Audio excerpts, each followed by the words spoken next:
That's Redalia Kilson holding it down all by herself. Give her some love and appreciation. Giving thanks. Yeah. Chakra's in the house this morning. Loving and appreciating them. Jeff on the drums, Rob on the bass, Ash on the lead. And that's Chet Swalek on the keys this morning. Give him a little taste of that, guys. Give him a little more of that, guys. Let him feel it. Let him feel it.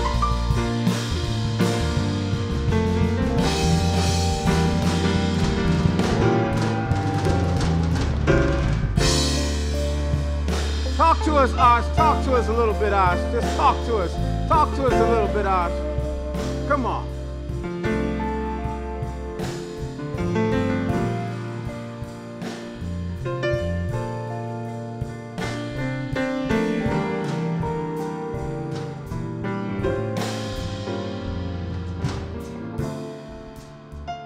Feel into it now.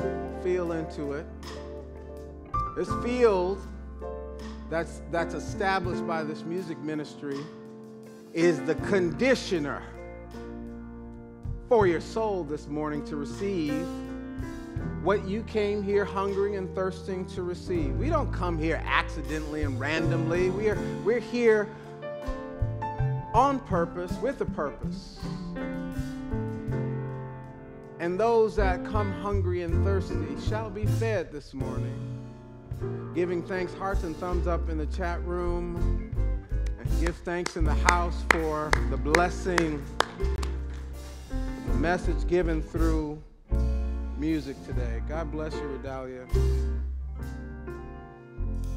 I want to begin this morning by making a personal confession.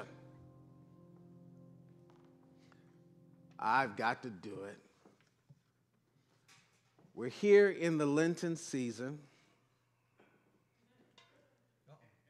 And I made a big, bold declaration in my Lenten journey that in addition to giving up spiritually this need to have it all my way, which I am continuing to do, I told you that I was partnering the giving up of some food item, and what I decided to give up was sugar and things that were based in sugar.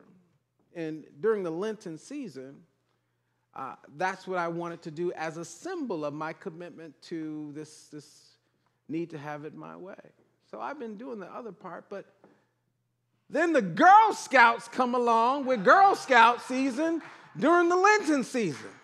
Now, how are the Girl Scouts going to compete with Jesus during the Lent? I mean, come on now.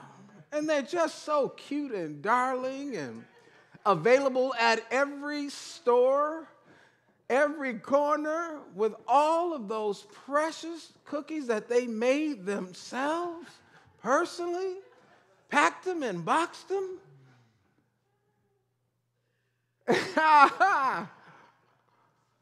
And they've got it down. Girl Scout cookies, just $5.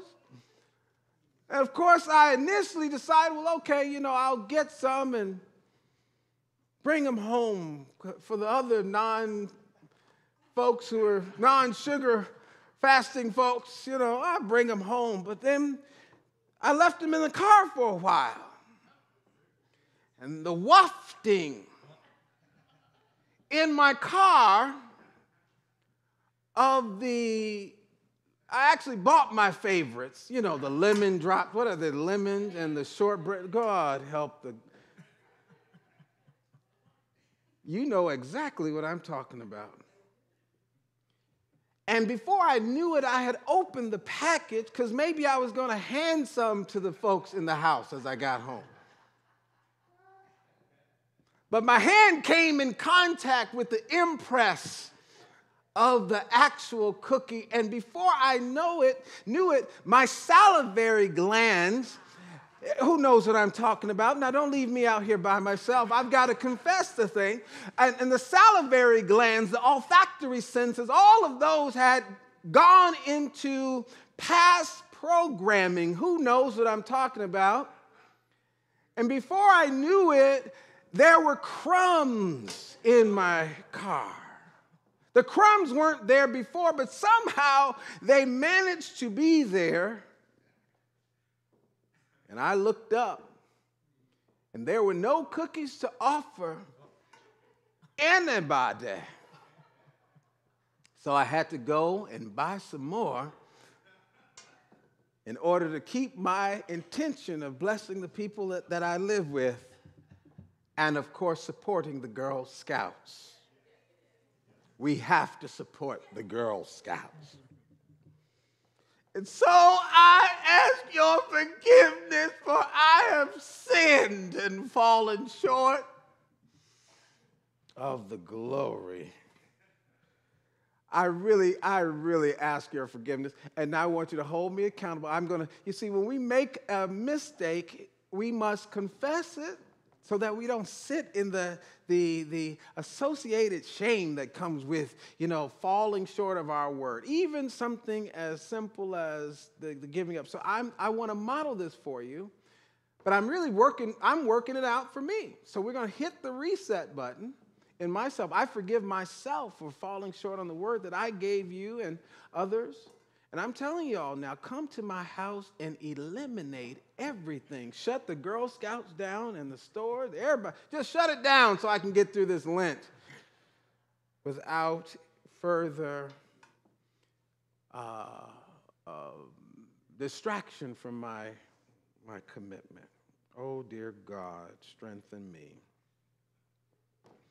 I had to I couldn't carry that. I told them last night. I'm going to tell them today.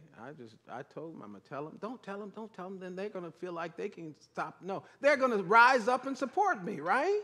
Isn't that what we're going to do? And I'm getting through this Lent. I promise you. I'm going to do it. So help me, God. So now we are coming back to our Lenten lesson series that we have opened up, entitled, Meet the Way Shower. Meet the Way Shower. Life lessons from the Master Teacher. And we've been walking through this series of lessons, coming to make a new pivot in how we relate to Jesus. We are pivoting now from our traditional ways of knowing Jesus for the purpose of our own soul's growth and unfoldment. So we're shifting. And I want to begin with a quote this week that I think will help to set a powerful context for us in our learning today. Life is a school, and as long as you breathe, you are enrolled. Life is a school, and as long as you breathe, you are enrolled. These are the words of the mastermind through the lips and the pen of our senior associate minister, Reverend Eric Ovid Donaldson. And these words are so powerful because they help us to understand then why we are here. What are we here for? We are in the earth school. Did you hear that? I want to reframe how we have ourselves being here so that we understand that we are here on a journey of learning and growing, We're not merely here to take of the earth, of its resources, and take of each other from our relationships. We are actually here because you and I, you may want to type this in the chat room, you and I are unfolding spiritual beings. You and I are here to unfold. Do you know what unfold means? That is that there is something in you, something that you're loaded and coated with that must come into expression. And we do this through the evolution of our souls by our willingness to learn and grow. And when we are not learning and growing, we are simply what I call lateralizing. Lateralizing. That is, our growth, we're swelling. You understand there's a distinction between growth and swelling. Did you hear what I said? You're getting wider. That's swelling. You understand? Does not mean that there is growth. Growth always creates health. When I'm growing, I am getting healthier and healthier, wholer, fuller, freer. Do you understand what I'm talking about? So lateralizing is just moving left to right. Who knows what I'm talking about? Haven't really made any vertical moves. When I'm verticalizing, I'm growing, I'm expanding, I'm taking one foot off of a lower rung and bringing it to another, a higher rung. Do you get that? And so if we can reframe how we have life from this place of accumulation of things and people and relationships and stories and memories and all, this accumulative thing, always at the lateral horizontal plane, and then reframe it to be one that life is a school, and the school exists and presents me with my own unique curriculum. Who gets their own curriculum? Don't you love an individualized curriculum plan? One that's tailored just for you? Unfortunately, some of us like to learn it the hard way. Anybody ever learn it the hard way? Some of us have a PhD in the school of hard knocks. There was a play that I enjoyed and my kids enjoyed, and we would bump this song in the morning. They even revised this song. It's a hard knock life for us. Is a hard knock life for, and the hip hop artist got a hold of it, put a little rap on it, and it's a hard knock life. What play was that? And look at all y'all know Annie. Little orphans in the house. Yes, because rather than submit ourselves to this idea that I am here to unfold my soul, to fulfill my divine potential, to learn and grow, we want to struggle. And we struggle by being unwilling to open our minds to any new information. Have you ever met a know-it-all? Are you sitting at home next to one?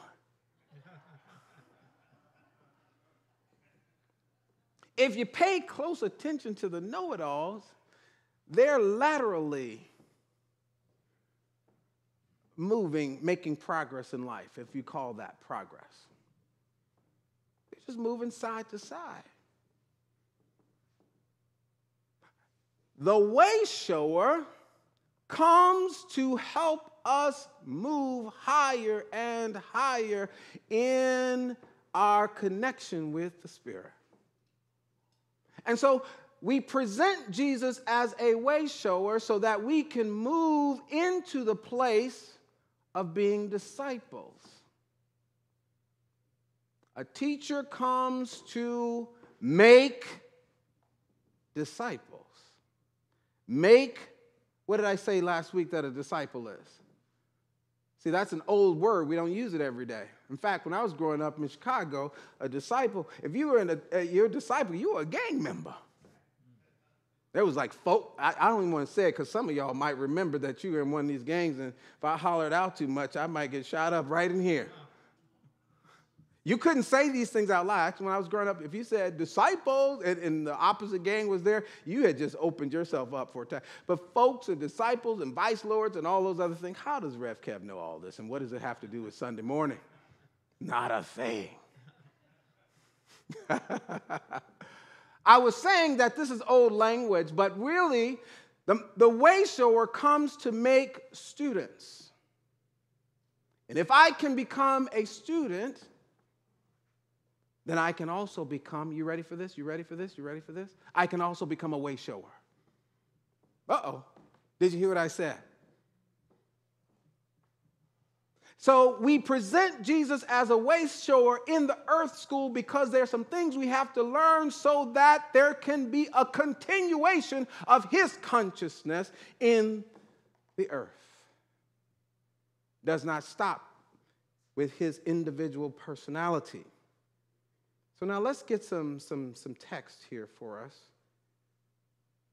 Because this is one of the first life lessons that those of us in the earth school and on the spiritual journey are being guided toward by the way shower, recorded in several places in the scripture. But as we're meeting the first students, Jesus' first students, let's look at Mark 1, 16 through 20. I'll start with 18. 18 through, let's go 18 through 22. As Jesus was walking beside the Sea of Galilee, he saw two brothers, Simon, called Peter, and his brother Andrew. They were casting a net into the sea, for they were fishermen. Come, follow me, Jesus said, and I will make you fishers of men. I love this next verse. And at once, type it in the chat room. And at once, type it in the chat room. And at, come on, in the house, once. They left their nets and followed him.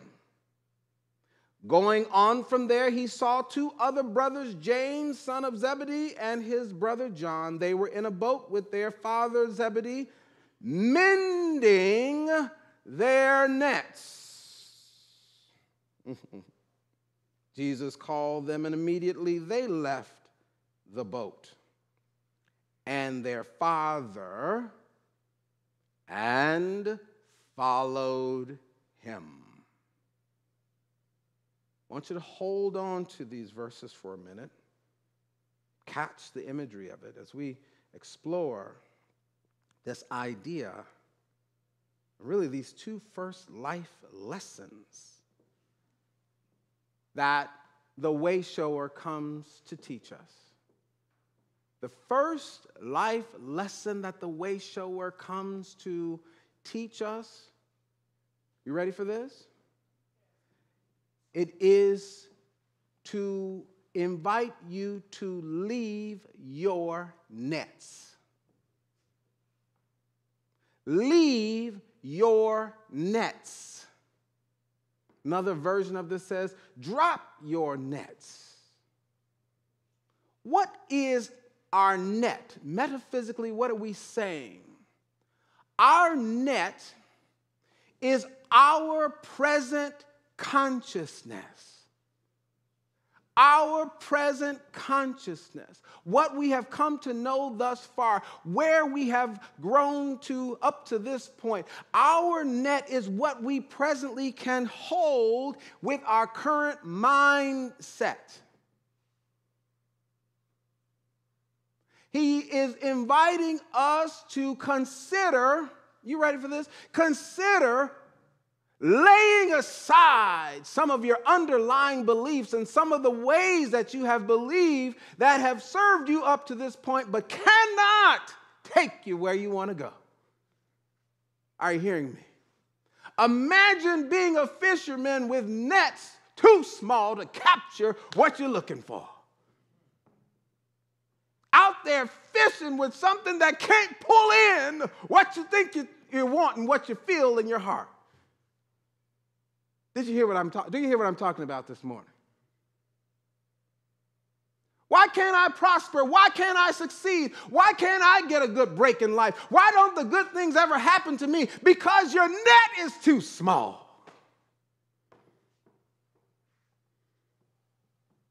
And so the way shower recognizes this and invites us to drop our nets. Type it in the chat room. Drop your nets. Invites us to drop our nets. Now, this can make some of us feel really insecure because I have gotten comfortable with the way I do things. I know this hell very well. In fact, I am the king of this hell. I don't want to know about these unknown heavens you're talking about. I'd rather hold on to these hells that I know very well. I know this hell. I know the hell of depression and the hell of sickness. Don't come in here talking to me about health outside of this, because I've got this thing down. See, at the first thing in the morning, I take this pill. And the next thing in the morning, by the afternoon, I've got this going. Dude, who knows what I'm talking about? You've learned how to conform yourself to a norm that is beneath the privilege of the child of God. The mastermind, through the consciousness of Jesus the Christ, speaks the words to the disciples who are by the Sea of Galilee. Leave your nets. And I want to talk to some of you who keep being in the struggle. Cycles of poverty. Cycles of sickness, cycles of depression, cycles of bitterness and anger, cycles of stuckness. Allow the way shower to offer you some new information so that you can come out of there. We cannot live and call ourselves spiritual beings living in a spiritual universe governed by spiritual laws, but we show forth no fruits. They ask the question, well, how will you know that they are followers of the master teacher? How will they know? He says, you will know them. You will know a tree by the fruit that it bears. Type in the chat room, I'm committed to bearing good fruit. Type it in the chat room, I'm committed to bearing good fruit. But in order to do this, I've got to be willing to recognize, I believe Albert Einstein said, that the problem cannot be solved at the level that the problem was created. This old net won't do it. It was good for its time, yes?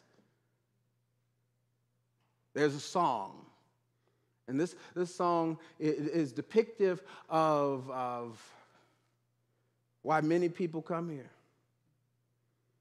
Give me that old-time religion. Give me that old-time religion. Give me that old-time religion.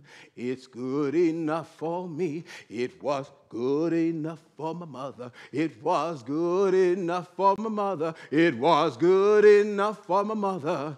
It's good enough for me. No, it's not. Why? Why? Because something in your soul is not completely satisfied with that. You wouldn't be showing up in a place like this. Because something about it didn't completely break you through. Something about it, it feels good. Yes, it can feel good. Anything that we're familiar with can feel good. There's some feel-good shoes that got holes in them. Do you know what I'm talking about?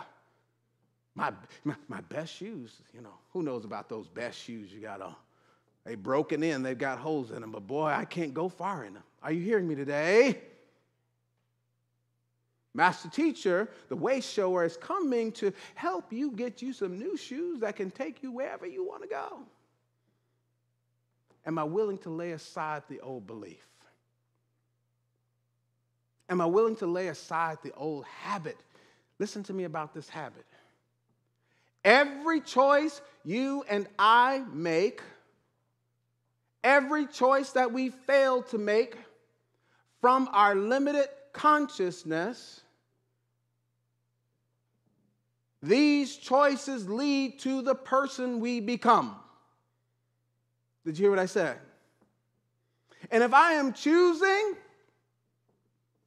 from a broken pattern, if I'm choosing from a limited pattern, from a stuck place, guess what I am producing and reproducing in my experience? More of the same.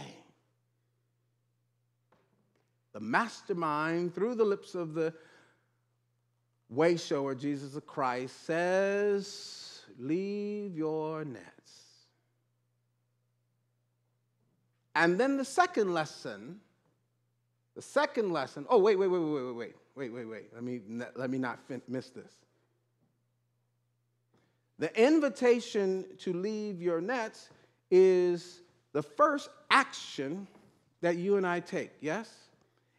On our path to spiritual growth. Okay, I admit, I don't know it all, and I'm open to learning something more than what I've been taught, because everybody around me seems to not have gotten the lesson. Ever been there? Ain't nobody prosperous around here. Nobody happy. Nobody free. Who knows what I'm talking about? Have you ever been there? I'm letting this go. And that's why I asked you to type in the chat room, and it said, at once. What was it? Come on. At once. I want to have the spiritual wisdom to be able to discern within myself when God is speaking to me. I don't care who it comes through. It can come through the voice of a little child. Are you with me? Selling Girl Scout cookies.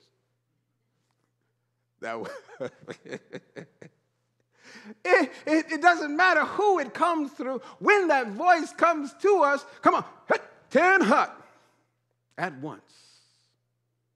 I recognize the voice of God. And that is the first lesson the way shower teaches us to learn to recognize the voice of indwelling God. Are you with me? Without it, we're lost. Without it, we are without guidance. Without it, we are struggling in darkness. Are you hearing me? Type in the chat room, I will move at once. Let's say it in the house. I will move at once when I am called by the Spirit. Try it again. I will move at once when I am called by the Spirit. So you see, you then are initiating yourself. This is the first step in your own mastery. This is the first step in your own becoming a way shower, is that I know how to answer when I'm called. I can identify the voice of Spirit, and I answer when I'm called. I don't care how much energy there is around me to the contrary. Have you ever had so many naysayers who can present a perfect argument? Now listen here, Mrs. Peter is at home, and she counting on you to bring that fish home today. Don't you put those nets down. Don't you walk off that good-paying job that's got benefits, and you're going to be vested and get some Social Security. Anybody here listening to me today? You know what I'm talking about? Don't you walk away following this fool. What you talking about? Talking about you want to start a business and write your own book. What you talking about? I sent you out there. I made your lunch for a reason. Pressed your pants and shined your boots. Come on, talk to me today. You get out there and you get that fish and bring it right back here. And if you have to stay there all day long, we're going to struggle with this fish that I sent you out there to get. Are you hearing me?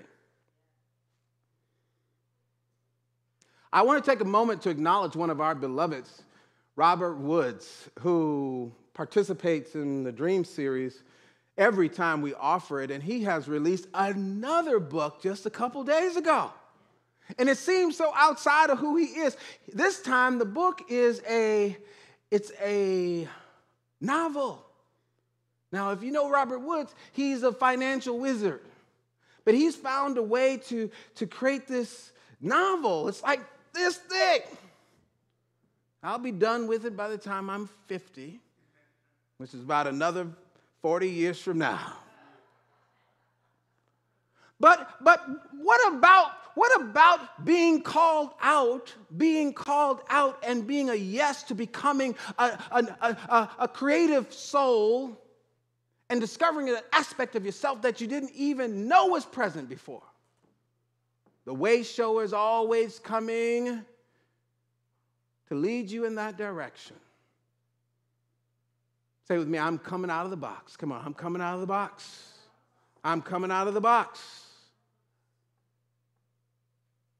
You will be met with resistance when you step outside the box. You will be met with disagreement when you start to choose this higher calling. Here's that higher calling. Listen to it again.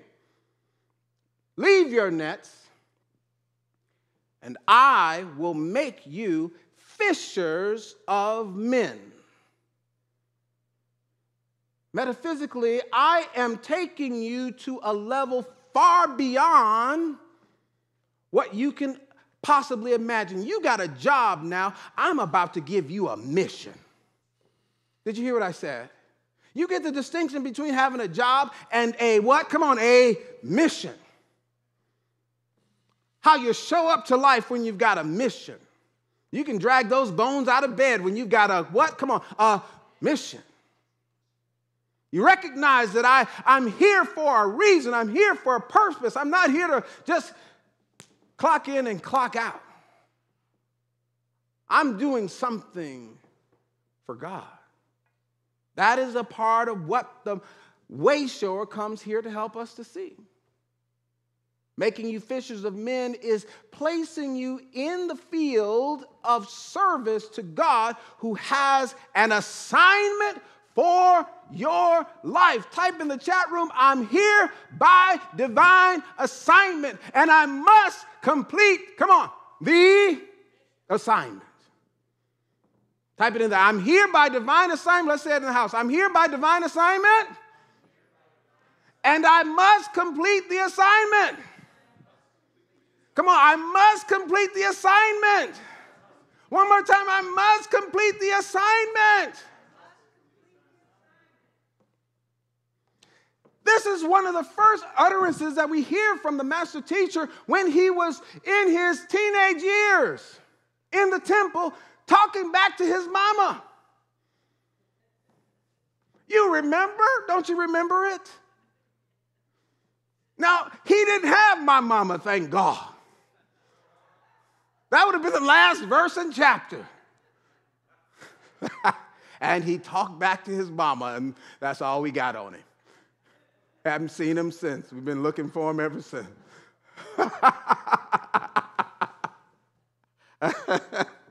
Oh, boy. I'll never forget talking back to my mama. But I'm recovering still from it today. That explains part of my mental condition here. She made contact with in a very permanent way. He says to his mother, who was worried about him, that he was off track. He was not flowing with them as they were traveling. He disappeared from them. He was lost seemingly to Mary. And he turns to his mother and says, don't you know I must be about my Father's business?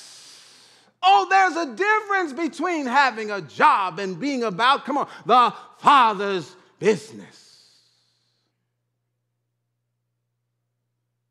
Oh, if we can live from that place in the center of our souls, that I have a divine assignment, and maybe you don't understand the assignment. Beloveds, there will be people in your life who don't understand the assignment. Why? Because it was not given to them. Are you hearing me? Stop distracting me from my assignment. I got to get my homework done.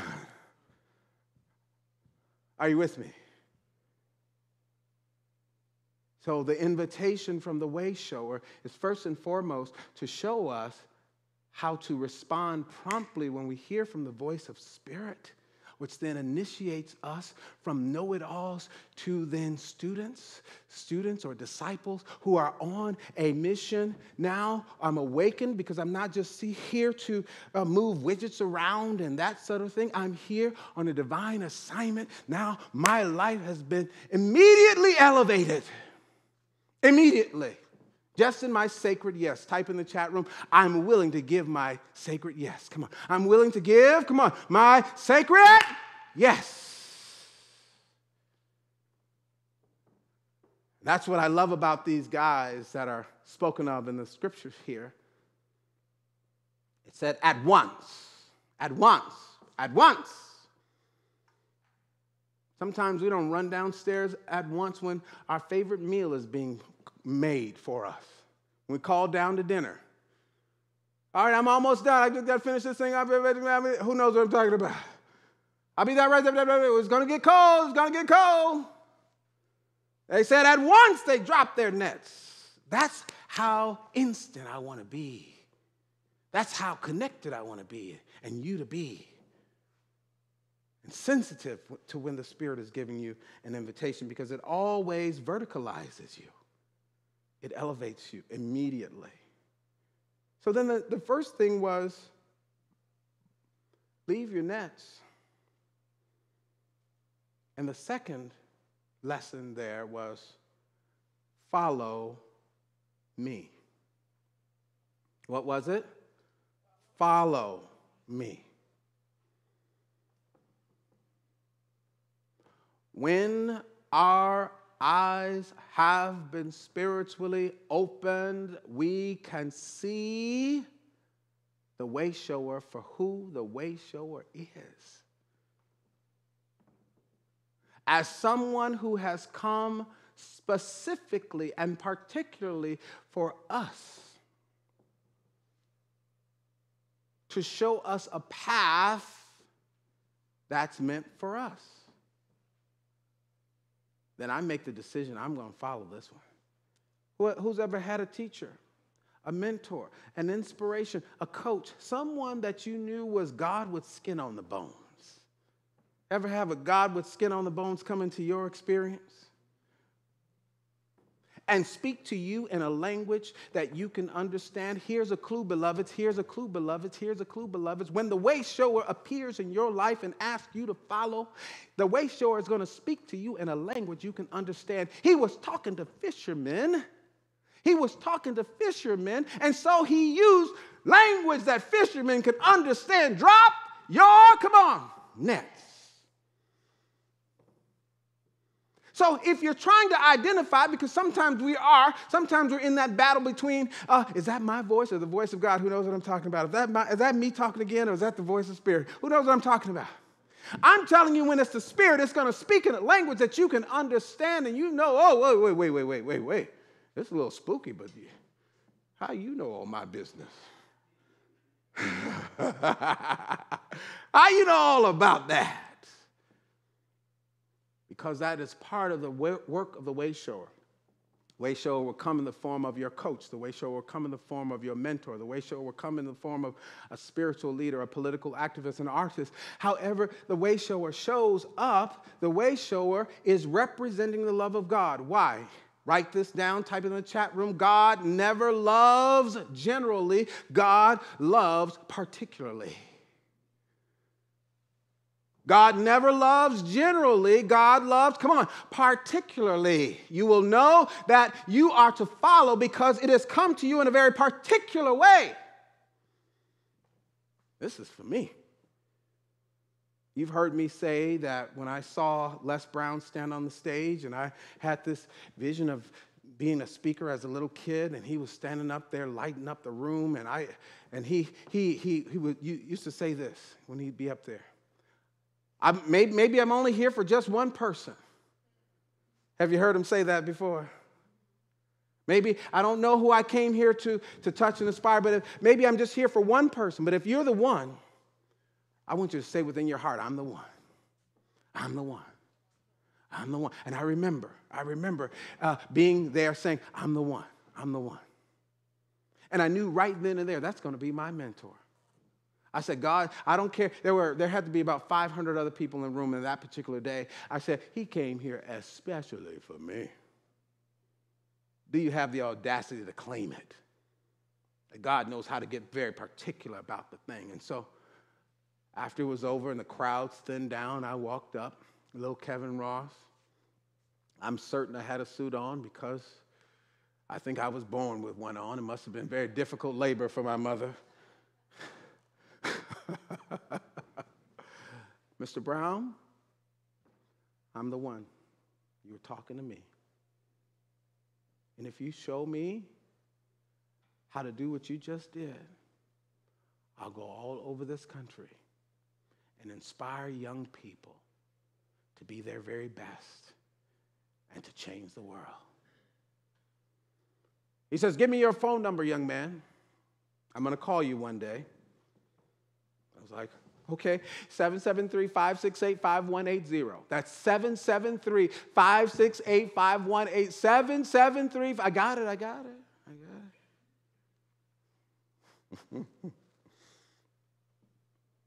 Weeks went by, and you know back then, in those days, there were no cell phones. Clutch your pearls, young people. There were no cell phones, and dinosaurs still walked the earth.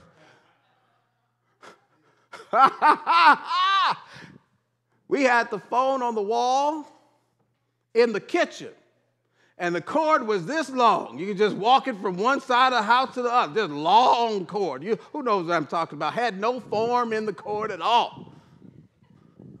Months and weeks passed by. Months and weeks. No call from Les Brown. And one day, my mother walks in. Son, you have a phone call. Okay. He says his name is Les Brown. I said, no, Mom, you kidding me? This is not Les Brown. Son, Les Brown's on the phone. You might want to go take the call. And I go and I run to the kitchen where the phone was installed, and I'm out of breath. Les, is that you, really? Hi, Kevin, it's Les Brown. I told you I was going to call you. How you doing, young man? I'm doing great, Les. He said, you ready to get started with this thing?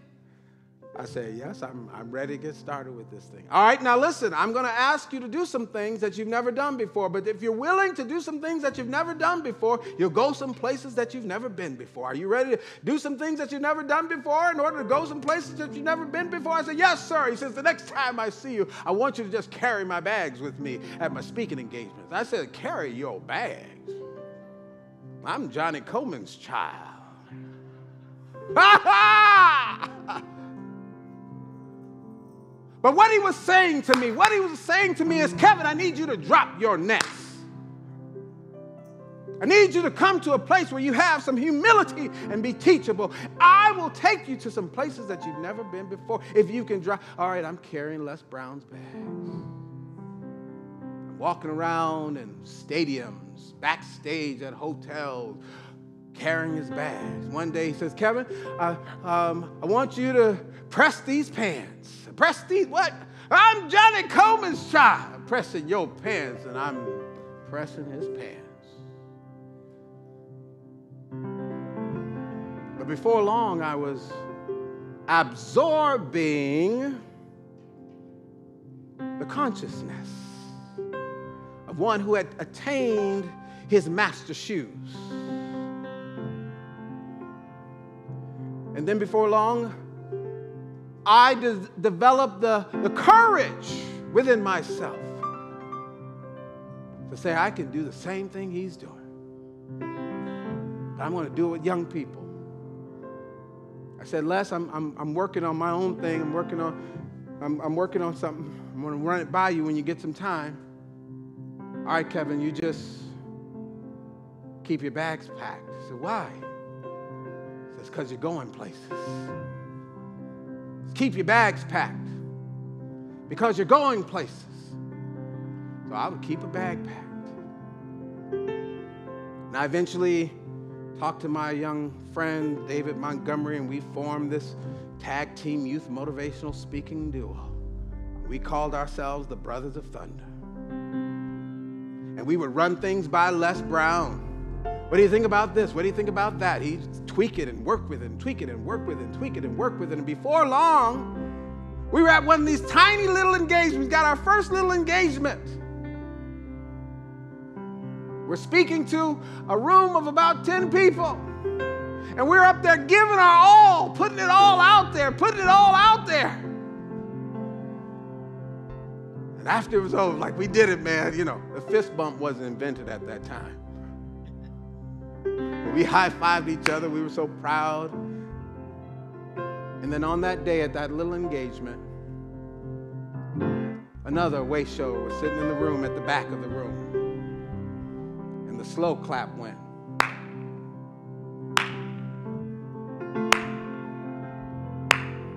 And there was Johnny Coleman.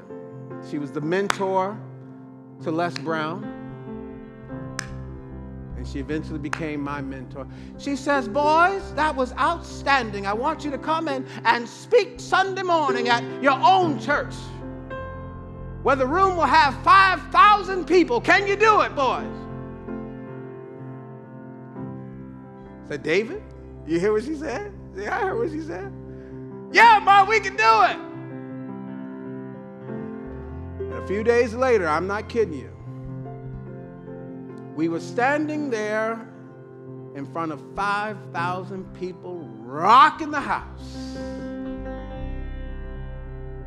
And later after that, we would need to keep our bags packed because the phone wouldn't stop ringing. We were sent all over this country because we understood God's assignment. If you will just understand the assignment and get out of your own way, get out of your broken nets, and let the master teacher, let the way shower show you how to humble yourself and respond at once. I will take you into rooms that you cannot dream of. I will open up the very windows of heaven and pour you out a blessing that your current nets have not room enough to receive. You're going to need some bigger nets for what God is doing for you in your life, in your world, in your affairs, if you would be willing to follow the master teacher. And if you follow the way shower, you'll be shown ways beyond ways. You'll be blessed in ways beyond your imagination. You will be going places, and you'll need to keep a bag packed. I know this to be the truth, and so it is written, and so I have spoken it, and so you have heard it, and so it is. Amen. Amen.